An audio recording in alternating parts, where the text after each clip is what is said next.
사랑하는 새벽나라 친구들 반갑습니다. 여러분과 목요일 말씀을 나눌 김승겸 목사입니다. 오늘도 말씀으로 하나님과 동행하는 하루가 되길 바랍니다. 사람이 숨길 수 없는 것에 대한 이야기를 들어본 적이 있습니다. 재채기와 사랑은 아무리 숨기려 해도 숨길 수 없다는 이야기였는데 굉장히 공감이 되더군요. 생각해보면 재채기와 사랑 말고도 숨길 수 없는 것들이 많이 있는 것 같습니다.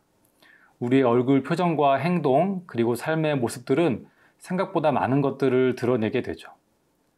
오늘 말씀에도 삶으로 드러날 수밖에 없고 또 드러내야 하는 것들에 대한 이야기가 나옵니다. 오늘 말씀의 제목은 삶으로 보여주는 사람입니다. 오늘의 말씀은 디도서 1장 1절에서 16절입니다. 하나님의 종이요 예수 그리스도의 사도인 바울이 편지를 쓴다. 내가 사도가 된 것은 하나님이 택하신 사람들의 믿음과 경건에 이르는 진리를 아는 지식을 위한 것이요 또한 영생의 소망 때문이다. 이 영생은 거짓이 없으신 하나님께서 영원 전부터 약속하신 것이다.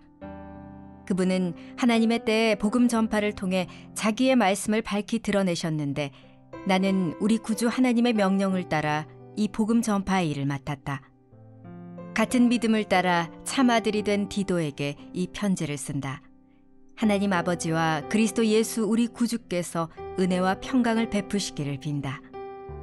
내가 그대를 크레타에 남겨둔 까닭은 그대가 남은 일을 바로잡고 내가 그대에게 지시한 대로 각 성의 장로들을 세우게 하려 함이었다. 장로는 흠없고 한 아내의 남편이며 방탕하다는 비난을 받거나 불순종하는 일이 없는 믿음의 자녀를 둔 사람이라야 한다. 감독은 하나님의 청지기로서 흠없고 제 고집대로 하지 않으며 쉽게 화를 내지 않으며 술을 즐기지 않으며 난폭하지 않으며 부당한 이득을 탐하지 않으며 오히려 나그네를 잘 대접하며 선한 것을 좋아하며 분별력이 있으며 의로우며 경건하며 자제하며 배운 대로 신실한 말씀을 굳게 지키는 사람이라야 할 것이다. 이는 그가 바른 교훈으로 권면하고 반대하는 사람들을 꼼짝 못하게 할 수 있도록 하려는 것이다. 복종하지 않고 헛된 말을 하며 속이는 사람들이 많은데 특히 할례받은 사람들이 그러하니 그들의 입을 막아야 할 것이다. 그런 사람들은 부당한 이득을 챙기려고 가르쳐서는 안 되는 것을 가르쳐서 가정들을 온통 뒤집어 놓는다. 그들 가운데 어떤 사람, 곧 그들의 예언자가 말하기를 크레타 사람들은 항상 거짓말장이요 악한 짐승들이며 먹기를 탐하는 게으름뱅이들이다 라고 했으니 이 말이 맞다. 그러므로 그대는 그들을 따끔하게 꾸짖어라. 이는 그들로 하여금 믿음 안에서 온전하게 하고 유대 사람들의 허황된 신화와 진리를 거부하는 사람들의 명령에 주의를 기울이지 않게 하려는 것이다. 깨끗한 사람들에게는 모든 것이 깨끗하지만 부패해져서 믿지 않는 사람들에게는 아무것도 깨끗한 것이 없고 도리어 그들의 마음과 양심이 더러워졌다. 그들이 하나님을 안다고 주장하지만 행위로는 부인하니 그들은 가증스러운 사람들이요 불순종하는 사람들이며 모든 선한 일을 행하기에 부적합한 사람들이다. 오늘 본문은 디도서의 첫 부분입니다. 디도서는 사도 바울이 크레타에서 사역하고 있던 디도에게 보낸 편지로서 목회 서신으로 분류됩니다. 어떤 교회의 성도들을 위해 쓰여진 것이 아닌 특정 목회자를 위해 쓰여진 편지이기 때문입니다. 그 당시 크레타의 교회들은 거짓 교사들의 문제와 세상적인 모습으로 살아가는 성도들로 인해 많은 어려움을 겪고 있었기 때문에 사도 바울은 디도에게 이 편지를 쓸 수밖에 없었습니다. 5절과 6절의 말씀을 함께 읽어보겠습니다. 내가 그대를 크레타에 남겨둔 까닭은 그대가 남은 일을 바로잡고 내가 그대에게 지시한 대로 각 성의 장로들을 세우게 하려 함이었다.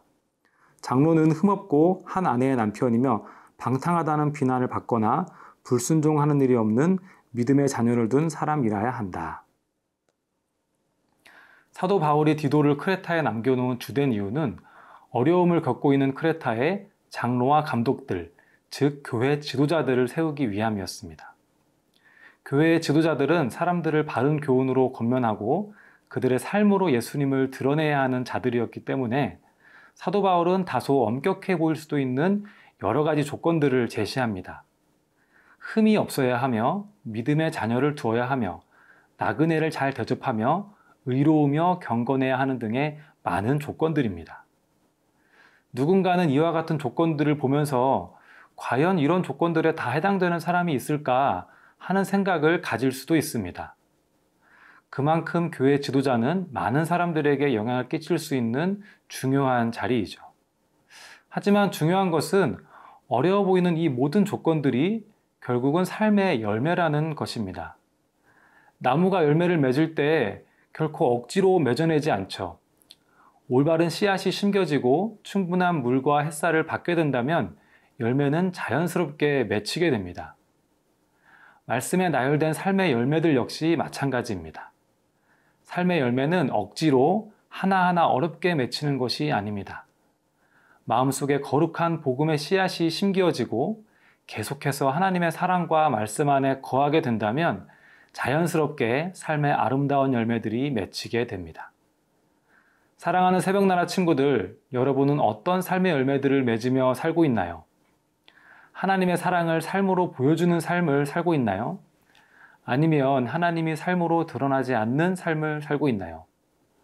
우리가 날마다 하나님을 가까이 하고 하나님의 사랑 안에 거하는 삶을 살 때에 우리 또한 아름다운 삶의 열매를 맺을 수 있을 것이고 많은 사람들이 우리를 통해 하나님의 아름다움을 보게 될 것입니다. 삶으로 하나님을 보여주는 복된 삶을 사는 새나 친구들이 되기를 소망합니다.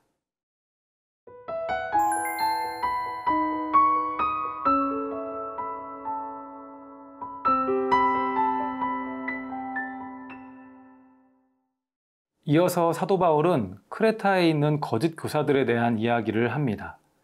그들은 어떤 사람들인지 15절과 16절의 말씀을 함께 읽어보겠습니다. 깨끗한 사람들에게는 모든 것이 깨끗하지만 부패해져서 믿지 않는 사람들에게는 아무것도 깨끗한 것이 없고 도리어 그들의 마음과 양심이 더러워졌다. 그들이 하나님을 안다고 주장하지만 행위로는 부인하니 그들은 가증스러운 사람들이요 불순종하는 사람들이며 모든 선한 일을 행하기에 부적합한 사람들이다.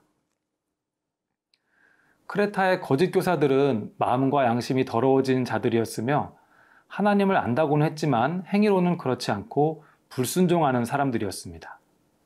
그리고 크레타의 성도들에게 잘못된 가르침을 전함으로써 교회 안에 많은 혼란을 가져왔죠.